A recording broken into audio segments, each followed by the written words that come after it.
नमस्कार मित्रों, आपका नव ज्योतिष केंद्र में स्वागत है। मैं राजीव श्रीवास्तव। आज हम लोग बात करेंगे शनि का महापरिवर्तन 2025। ये 29 मार्च 2025 को शनि का परिवर्तन हो चुका है। अब ये 2.5 साल अपनी मीन राशि में रहेंगे। ऐसे में वृष राशि वालों के लिए या वृष लगन है अगर आपकी, तो आप लोगों के लिए ये क्या कहने आया है, आपको इन 2.5 सालों में क्या मिलेगा, किस परेशानी में डाल सकता है, इस पे चर्चा करने जा रहे हैं हम लोग। वीडियो को पूरा देखिएगा तो समझ में बातें आएंगी। अगर आप आधा आधा छोड़ के जाएंगे तो पूरी बात क्लियर नहीं हो पाएगी। शनि न्यायाधीश हैं। ये कहते हैं जीवन में आपको जो कुछ भी चाहिए आप पहले उस लायक बनिए, यानी आपको अपनी योग्यता को उतना बढ़ाइए, तब मैं आप मुझसे उम्मीद करिए और मैं आपको फिर दूंगा। इसीलिए कहा गया फर्स्ट डिजर्व देन डिजायर, ये बात कही गई है शनि के लिए। तो अब क्या है, अगर आप अच्छे हैं, डिसिप्लिन में रहते हैं, अपने काम को टाइमली करते हैं, रिस्पॉन्सिबिलिटी आपके अंदर है, हर काम को समय से करने की कोशिश करते हैं, आलस नहीं है, तो ये शनि का परिवर्तन जो हुआ है वृष राशि वालों के लिए अच्छा रहेगा, ठीक रहेगा। शनि से डरने की कोई आवश्यकता नहीं है। अब आपको पता 7:30 में चलिए बहुत लोग डरते हैं। मैं डराने नहीं आया हूँ, सिर्फ यहाँ पे समझाने आया हूँ। समझिए, आप जैसे हैं आप अपने आप को जज कर लीजिए। आप अच्छे हैं, इंसान हैं, लोगों की मदद करते हैं, ईमानदारी से काम करते हैं, आपको शनि अच्छे ही फल देगा, खराब फल कम देगा। और यदि आप गड़बड़ हैं, आप लोगों ने इस तरह से लोगों को परेशान करते आए हैं अभी तक, गरीबों जरूरतमंद को आपने बहुत टेंशन दी है, तो फिर अब आपकी दुर्दशा लगन है, चाहे आपने कुछ भी, चाहे जितना अच्छा योग बन रहा हो, आपको ये परेशानी दे देगा पक्का, मान लीजिए, बच नहीं पाएंगे आप। तो इसलिए कहते हैं अपने आप को सही रखिए, ईमानदार बनिए, न्याय के साथ अपने काम को करते रहिए। ये शनिदेव आपको अच्छे रिजल्ट देंगे। अब बात करते हैं, शनिदेव आपके 11वें भाव में आए हैं। 11वें भाव में आने मतलब है कहीं ना कहीं आपको अब बड़े भाइयों से कोई सहयोग लेने की जरूरत पड़ रही है। लेना चाहते हैं तो आप ले सकते हैं उनसे, वो आपको कोऑपरेट भी करेंगे। चाहे जिस क्षेत्र में भी आपको सहयोग लेना, आर्थिक रूप से लेना हो या किसी और रूप से बिजनेस रूप में लेना हो, तो आप प्रयास करिए, वो आपकी मदद करेंगे। कब क्यों करेंगे? 29 मार्च 2025 के बाद से तो वो समय शुरू हो चुका है। 2.5 साल है। आप जब आपको जरूरत पड़े आप लीजिए, आपका वो सहयोग करेंगे। अगर आपने कहीं पैसा जोड़ के रखा है या कहीं इन्वेस्ट करके रखा हुआ है, म्यूचुअल फंड में, शेयर मार्केट में, तो आपको इस 2.5 सालों में एक अच्छा पैसा मिलने की संभावना है। हो सकता है शेयर मार्केट में आपको बेनिफिट मिल जाए, अच्छा लाभ हो जाए। म्यूचुअल फंड में करते हैं, वहां से बड़ा पैसा मिल जाए आपको। तो अगर इन्वेस्ट नहीं किया तो इन्वेस्ट करिए। अब तो इन्वेस्ट करेंगे तो हो सकता है आप 2-4 8 महीने 10 महीने करेंगे, उससे आपको अच्छा पैसा मिल जाए। अब आप उसको निकाले ना निकाले वो एक आपकी अपनी इच्छा के ऊपर निर्भर करता है। तो आपको यहाँ से ये दिखा रहा है कि ये आपको इनकम का स्रोत बड़ा कर रहा है, भाई बड़े भाई बहनों से सहयोग दिलवा रहा है। बस इसकी तीसरी से 1 2 3 तीसरी से ये आपकी लग्न पर बैठी हुई है, ये कहने आया है अब मैं आपको थोड़ा आलसी बना दूंगा, आलस करूंगा। यानी अब जब कोई काम आप करने के लिए सोचेंगे तो आप सोचेंगे अरे किसी ने मुझसे कहा, बॉस ने कहा है इसको 11th आवर में करने की सोचेंगे, बिल्कुल बिल्कुल आखिरी क्षण में लॉक कर लें।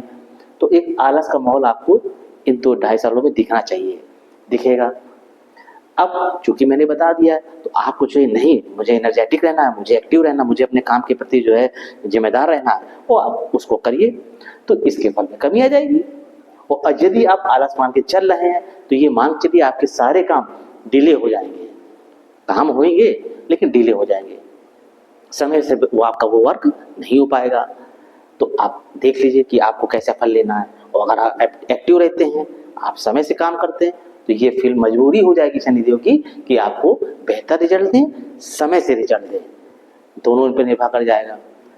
अब डिसीजन आपका है, आपको कैसे करना है। उसके बाद तीसरी बार मैंने बताया था इनकी 7वीं दृष्टि पड़ेगी, तो 7वीं दृष्टि आपकी यहाँ पड़ेगी। ये है 5वां घर, यानी कि संतान। इस साल आप संतान की अगर सोच रहे हैं तो मनोकामना भी आपकी पूरी हो जाएगी नहीं 1.5 सालों के अंदर, 1.5-2 साल के अंदर। और यदि आपकी संतान है तो वो संतान कुछ ऐसा करेगी जिससे आपका नाम होगा, रेफरेंस मिलेगा, समाज में रिगार्ड बढ़ेगा आपका। ये चीज़ें आपको बच्चों की तरफ से आपको मिलेंगी, आपको भी अच्छा लगेगा। अगर आपका ननिहाल पक्ष हो सकता है वहाँ पे कोई मांगलिक कार्यक्रम हो जहाँ पे आपको जाना पड़े, आप अपना वहाँ पे जाके आनंद महसूस करें, अच्छा मिले, लोगों से मिलेंगे, बढ़िया रहेगा। तो अगर ऐसा अवसर मिलता है, कोई मांगलिक कार्यक्रम होता है, एनिवर्सरी होती है, आप शिरकत करिए, आप जाइए, आपको उससे अच्छा लाभ मिलेगा। ये चीज़ अब यहाँ से इनकी जो है 8वीं 10वीं 10वीं 7 8 9 10 यहाँ पड़ेगी इस बार। तो यहाँ पे कहीं ना कहीं दिखा रहा है कि अगर आपका कोई बीमारी जो पहले कभी थी और अब नहीं है, हो सकता है वो फिर से उभर के आ जाए सामने अचानक। कोई पेट के नीचे के हिस्से की कोई बीमारी हो सकती है वो, जो अचानक आ जाएगी आपको, वेरी ये स्टोन निकल सकता है, कोई पेट से संबंधित कोई दिक्कत हो सकती है, कमर से संबंधित कोई दिक्कत हो सकती है, L4 L5 हड्डियों पे कोई दिक्कत आ सकती है आपके। तो वो उसको आप समय रहते जो है फाइंड आउट करके डॉक्टर से फिगर आउट करा लीजिए, उससे हल करा लीजिए समय रहते, अगर आपको ऐसा महसूस हो रहा है। और यहाँ से अगर आपकी कोई पढ़ाई के क्षेत्र में आप हैं और आप कोई रिसर्च का काम करते हैं, वहाँ पे आपके PhD वगैरह हो गई या कोई साइंटिस्ट वाला कोई काम हो गया आपका, उसमें आप कोई प्रयास कर रहे थे में, तो अब प्रयास करिए, आपकी बात बनेगी। अब आपका वो थीसिस पास हो जाएगी, ये आपको मौका मिल जाएगा। और यहाँ से अगर आप उसी पढ़ाई सिलसिले में अगर आप विदेश जाने की सोच रहे हैं तो आप प्रयास करिए, आपको विदेश जाने का भी योग बन जाएगा, पढ़ाई के सिलसिले में जाएं आप। तो ये शनिदेव यहाँ पे ये सब कह रहे हैं। अब यदि आपको ये लग रहा है कि नहीं हम ठीक है, अब आप अपने पे जज करिए। अगर हमने कहा है अगर आपने गड़बड़ किया, नशा में है, आप नशा करते हैं किसी तरह का, या लोगों को परेशान में रखा है, तो ये फिर आपको इन्हीं क्षेत्रों में जो मैंने बताया आपको कष्ट देगा। जैसे संतान के लिए बताया अच्छा करेगी, तो संतान ही आपको परेशान कर लेगी इन 2.5 सालों में, कुछ ऐसा करेगी उल्टा सीधा जो आपको बड़ी परेशानी होगी। आप लोग 4 लोग आपसे कहने आएंगे भाई आपका फलाने के बच्चे ने तो आज उसको मार दिया, आज उसको इस तरह लड़ाई हो गई, कुछ भी ऐसी चीज हो सकता है, तो भी आपको शर्मिंदगी का सामना करना पड़ेगा। तो इसी तरह से जो जो मैं बता रहा हूँ यहाँ पे आपके अपने आलस क्रिएट करेगा, आप चिड़चिड़े हो जाएंगे छोटी छोटी बात पे। अगर आपके बॉस हैं तो आप कोई बातें कह रहे हैं, मैं तो ऐसा नहीं करूँगा, बॉस ने क्या कह दिया और मैं, तो फिर आप चिड़चिड़े होगे, आप गलत जवाब देने लगेंगे। तो डिसीजन आपको है, आपको शनि से लेना क्या है। और अगर इन सब चीज़ों में आपको लग रहा है कि यदि दिक्कतें आ रही हैं या आने लगी हैं, तो आप हनुमान जी की शरण में चले जाइए, हनुमान जी का हनुमान चालीसा पढ़िए, मंदिरों में जाइए, प्रसाद लीजिए, बांटिए, खाइए। और अगर आप ये नहीं कर सकते तो दूसरा उपाय है कि शाम के समय में तिल के तेल का दीपक पीपल के पेड़ के नीचे जलाना शुरू कर दिए। 8 शनिवार तो कर ही लीजिए, अगर आपको लगे आगे वाले समय में कि हाँ दिक्कतें बढ़ रही हैं। और यदि आपको लग रहा है सब ठीक है, अगर आप खुद ही सही है, बिल्कुल हमने पहले बताया, अगर ईमानदारी से अपना काम करते हैं, सब कुछ है, तो आपको विशेष जरूरत नहीं है, आप पूजा पाठ कर लीजिए थोड़ा बहुत, बस आपका कल्याण हो जाएगा। तो ये मैंने आज चर्चा की मित्रों, वृष राशि या वृष लग्न के हैं तो आपके साथ इन 2.5 सालों में ये होगा। अगर आपको अच्छा लग रहा हो प्रोग्राम, लाइक करिए, सब्सक्राइब करिए, शेयर करिए, कमेंट में राधे राधे लिखिए। नमस्कार।